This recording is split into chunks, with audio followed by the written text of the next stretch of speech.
Good evening student. आज हम अनुदेशन अनुकूलन अनुदेशनात्मक अनुकूलन को समझेंगे। अनुकूलन चैप्टर में लास्ट वीडियो में हमने पढ़ा था कि पाठ्यक्रमीय अनुकूलन क्या होता है, क्यूरिकुलर एकोमोडेशन। आज उसी का दूसरा हिस्सा पढ़ेंगे। अब अनुदेशनात्मक अनुकूलन। अनुदेशनात्मक अनुकूलन क्या होता है, इंस्ट्रक्शनल एकोमोडेशन।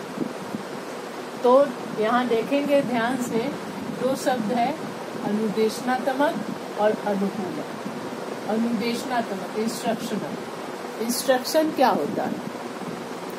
सामान्य भाषा में इंस्ट्रक्शन का अर्थ होता है, यानी अनुदेशन का अर्थ होता है आज्ञा देना या ज्ञान देना, सूचना देना। शिक्षा के क्षेत्र में, शिक्षण के कार्य में, विशेषकर कक्षा कक्ष शिक्षण में अनुदेशन का विशेष महत्व है, क्योंकि कक्षा कक्ष शिक्षण में अनुदेशन का अर्थ होता है कि बच्चों को आज्ञा देना, सूचना देना। तो इसका आधार क्या होता है?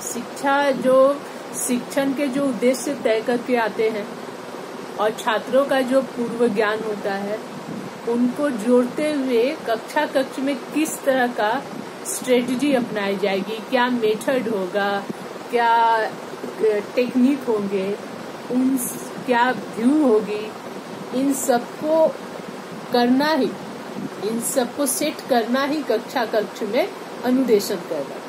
यानी सामान्य भाषा में हम कह सकते हैं कि कक्षा में शिक्षक जो ज्ञान देने आते हैं और छात्र जो ज्ञान लेते हैं, सीखते हैं, इस सीखने सिखाने की प्रक्रिया को ही अनुदेशन कहते हैं। तो यहाँ हम देखेंगे अनुदेशनात्मक अनुकूलन, यानी किस तरह शिक्षण को, कक्षा शिक्षण को अनुकूलित किया जा सके, जिससे समावेशी कक्षा में उपस्थित सभी छात्र, चाहे वो सामान्य छात्र हो या विशिष्ट छात्र हो, उस शिक्षा को आसानी से ग्रहण कर सके। तो अनुदेशनात्मक अनुकूलन का अर्थ ही हुआ कि कक्षा में दी जाने वाली शिक्षण को किस तरह बच्चे सामान्य रूप से ग्रहण कर सकें। तो आज वर्तमान युग में कक्षा शिक्षण की रूपरेखा बदल गई है, समावेशी शिक्षा का कॉन्सेप्ट बदल चुका है। इसमें क्या है, पहले क्या होता था कि शिक्षा के केंद्र में शिक्षक होते थे और जो शिक्षा दी जाती थी, जो पाठ्यक्रम तैयार किया जाता था, वो क्या होते थे, शिक्षक केंद्रित होते थे या विषय केंद्रित होते थे। लेकिन अब क्या हो गया है, वर्तमान समय में शिक्षा के केंद्र में टीचर की जगह कौन आ चुका है, स्टूडेंट आ चुका है। अब जो शिक्षण दी जाती है उसका आधार क्या होता है, बेस क्या होता है, स्टूडेंट। तो टीचर जो शिक्षा जो दिया जाता है वो स्टूडेंट सेंटर्ड होता है। Student centred teaching, student centred curriculum, student centred classroom. यानी अब जो भी है वर्तमान शिक्षा, वो क्या होता है, छात्र केंद्रित होता है, स्टूडेंट सेंटर्ड होता है। तो करिकुलम भी कैसा होगा, उसका अनुदेशन भी कैसा होगा, छात्र केंद्रित होना चाहिए, क्योंकि समावेशी शिक्षा में जो छात्र होते हैं वो सामान्य और विशिष्ट दोनों प्रकार के छात्र होते हैं। उसमें से कुछ तेज होते हैं, कुछ कमजोर होते हैं। तो उन दोनों को ध्यान में रखते हुए हमें कक्षा कक्ष शिक्षण करनी होगी। तो उसके लिए अनुकूलन होना, बेहतर अनुदेशन होना बहुत ही जरूरी है। तभी बच्चों को शिक्षा लेने में किसी तरह की कठिनाई नहीं होगी, विशेषकर विशिष्ट बालकों को। तो अनुदेशनात्मक अनुकूलन के क्या क्या तरीके हो सकते हैं, क्या क्या प्रोसेस स्टेप हो सकते हैं, उसको हम डिस्कस करेंगे। पहला है सहकारी समूह अधिगम, कोऑपरेटिव ग्रुप लर्निंग। कोऑपरेटिव का अर्थ होता है कोऑपरेट करना। तो इस मेथड के द्वारा, इस अप्रोच के द्वारा हम क्या कर सकते हैं, कक्षा में स्टूडेंट के बीच, चाहे वो सामान्य हो या विशिष्ट हो, जनरल स्टूडेंट हो या स्पेशल स्टूडेंट हो, उन सबको आपस में कोऑपरेशन करवाते हैं। कोऑपरेटिव ढंग से लर्निंग करवा के, टीचिंग करवा कर हम क्या कर सकते हैं, ज्यादा से ज्यादा टीचिंग लर्निंग प्रोसेस में उन्हें इंक्लूड कर सकते हैं। तो सहकारी समूह अधिगम के माध्यम से, कोऑपरेटिव ग्रुप लर्निंग के माध्यम से हम क्या कर सकते हैं, कक्षा में अनुदेशनात्मक अनुकूलन को स्थापित कर सकते हैं। दूसरा इसका महत्वपूर्ण तरीका क्या है, मेथड क्या है, संपूर्ण भाषा और लर्निंग। इसके अंतर्गत क्या होगा कि कक्षा में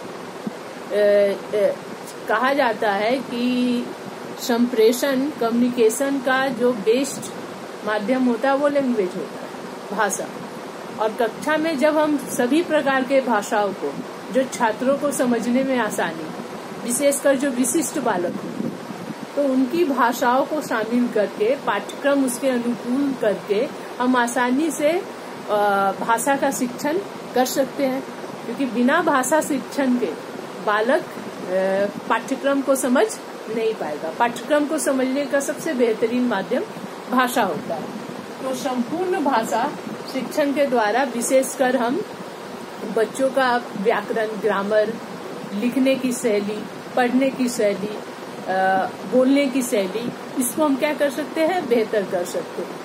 और पाठ्यक्रम को समझने में इससे क्या होगी, आसानी होगी, सामान्य बालकों के लिए भी और विशिष्ट बालकों के लिए। तीसरा जो महत्वपूर्ण माध्यम है, तरीका है, आंकड़ों पर आधारित या परिणाम पर आधारित अनुदेशन प्रतिमान। इसमें कैसे मॉडल्स होंगे, डेटा बेस्ड मॉडल और आउटकम बेस्ड इंस्ट्रक्शनल मॉडल।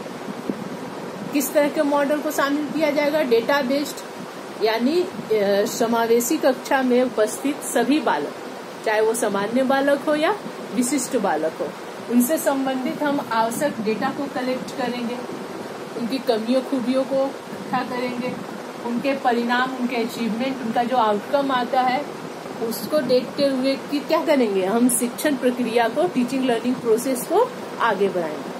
तो इस मॉडल को ही कहा जाता है आउटकम बेस्ड इंस्ट्रक्शनल मॉडल या डेटा बेस्ड इंस्ट्रक्शनल मॉडल।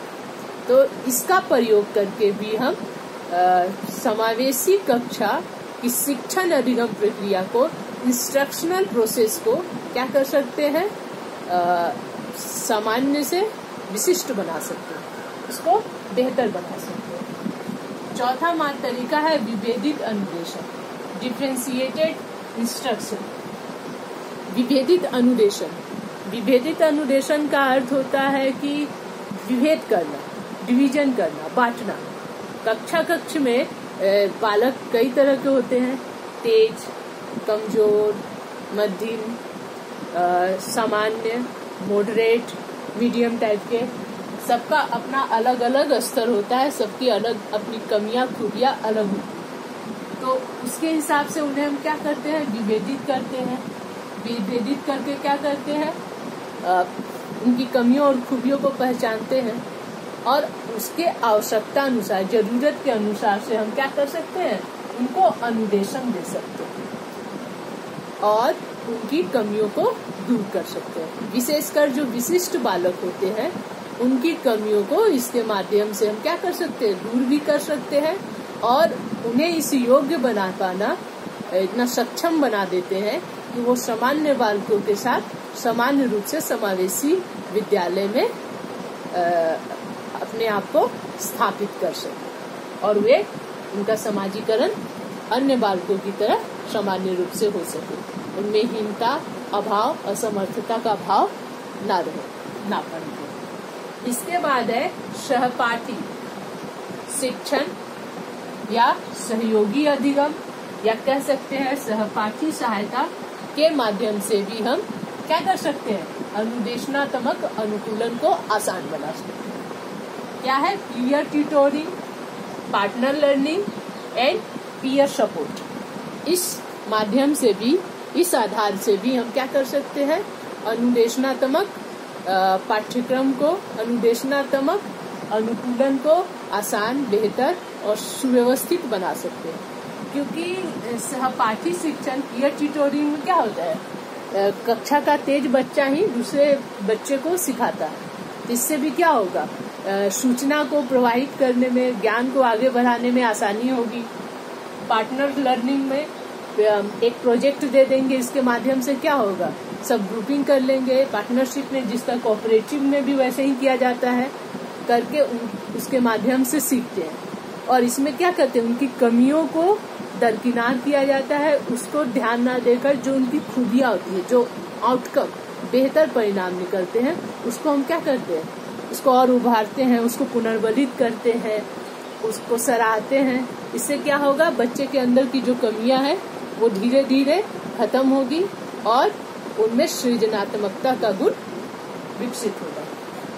तो सहपाठी शिक्षण, सहयोगी अधिगम और सहपाठी सहयोग के माध्यम से भी हम क्या कर सकते हैं, इंस्ट्रक्शनल एकोमोडेशन को इजी, सिंपल और क्रिएटिव बना सकते हैं। इसके बाद नेक्स्ट है गतिविधि आधारित अधिगम, एक्टिविटी बेस्ड लर्निंग। इसके माध्यम से भी हम गतिविधियों के माध्यम से भी क्या कर सकते हैं, बच्चों में अनुदेशनात्मक अनुकूलन विकसित कर सकते हैं।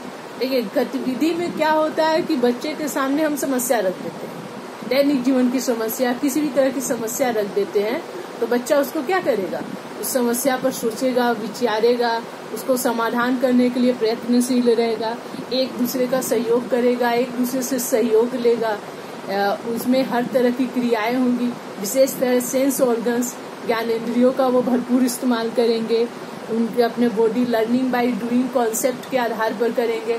इससे क्या होगा, एक्टिविटी आधारित करने पर अनुदेशनात्मक अनुकूलन बहुत आसान भी बन जाएगा और ये जीवन पर्यंत रह जाएगा। क्योंकि किसी चीज को सैद्धांतिक रूप से ग्रहण करना और किसी चीज को व्यवहारिक रूप से ग्रहण करने में क्या फर्क आ जाता है, और व्यवहारिक ज्ञान क्या होता है, हमेशा के लिए रहता है। तो समावेशी शिक्षा में इसका महत्व और भी ज्यादा बढ़ जाता है। तो ये रहा अनुदेशनात्मक अनुकूलन, इंस्ट्रक्शनल एकोमोडेशन। इंस्ट्रक्शनल एकोमोडेशन में क्या होगा कि कक्षा का शिक्षण को इस तरह अनुकूलित करेंगे कि छात्र जो होते हैं, चाहे वो सामान्य हो या विशिष्ट हो, उन दोनों को उसे ग्रहण करने में आसानी हो। इसके लिए क्या है, ये सारे माध्यम है, जिसमें सहकारी समूह अधिगम, संपूर्ण भाषा अधिगम, आंकड़ों या परिणाम पर आधारित प्रतिमान, विभेदित अनुदेशन, सहपाठी शिक्षण, सहयोगी अधिगम एवं सहपाठी सपोर्ट जो होता है, गतिविधि आधारित अधिगम। इसके अलावा मैट्रिक्स का भी, स्किल मैट्रिक्स जिसको कहते हैं कौशल ढांचा, उसके इस्तेमाल करके खास तौर पर जो विशिष्ट बालक है उनको हम क्या कर सकते हैं, कक्ष अनुदेशन में आसानी से सम्मिलित कर सकते हैं। इससे क्या होगा, समावेशी शिक्षा का जो कक्षा है वो फेवरेबल होगा, सभी बच्चों के लिए आसान होगा, विशेषकर विशिष्ट बालक जो होते हैं उनके लिए आसान होगा, ग्रहणीय करने में किसी तरह की असुविधा नहीं होगी। और जो जिस उद्देश्य से समावेशी शिक्षा का आयोजन किया जाता है, समावेशी कक्षा का निर्माण किया जाता है, संगठन किया जाता है, उस लक्ष्य को हम क्या कर पाएंगे, हासिल कर पाएंगे। तो ये रहा आज का टॉपिक, इम्पोर्टेंट टॉपिक है ये भी। ये उम्मीद करती हूँ कि आपको समझ में आई होगी, और यदि कुछ इसमें ना समझ में आए तो आप कमेंट करेंगे या पूछेंगे हमसे, और हम कोशिश करेंगे कि उसे दूर कर सकें। आज के लिए इतना ही। नेक्स्ट वीडियो में हम नेक्स्ट टॉपिक पर डिस्कस करेंगे। Thank you.